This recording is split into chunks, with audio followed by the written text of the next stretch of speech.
Тылсымлы yüzük. Масал.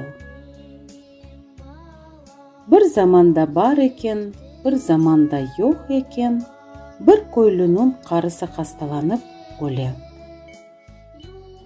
Көйлі қызы Айшечикнен қала.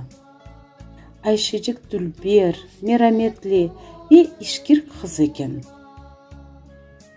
Вақыт кече көйлі башқа қадынға евленер. Onun da Şerfecik деген қызы бар екен. Şerfecik ерке ветембел қыз екен.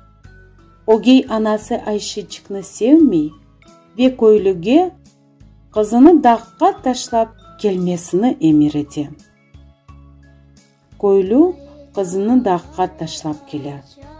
Айшечик ағлай бір евге келіп чыға. Бұл евде қызыр деде яшай екен. Айшечик қызыр деденен яқшылап ете. Ona yardım ете.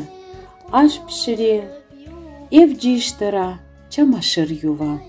Қызыр деде исе ona дүлбер құтучуқ ve yüzük бағышлай.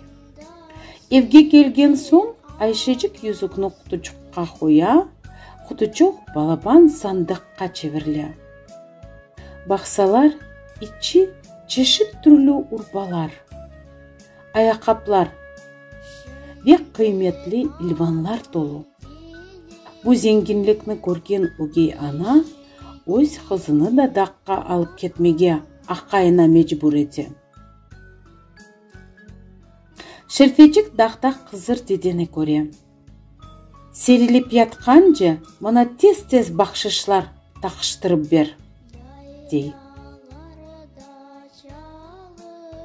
Мұна сана бақшыш, мұна сана yüzük, дей Хыдыр деде.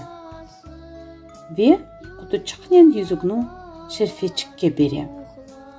Şerfecik evге келе, сабырсызлықнен yüzükні құтучыққа ташлай. Құтучық балабан сандық ола.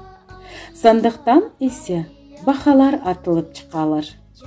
İşte, Айшечик өзінің ішкерлігі, мераметлігіне көре, Şerfecik ise өз тембеллігі ve tabiatsızlığına көре бақшыш алалар.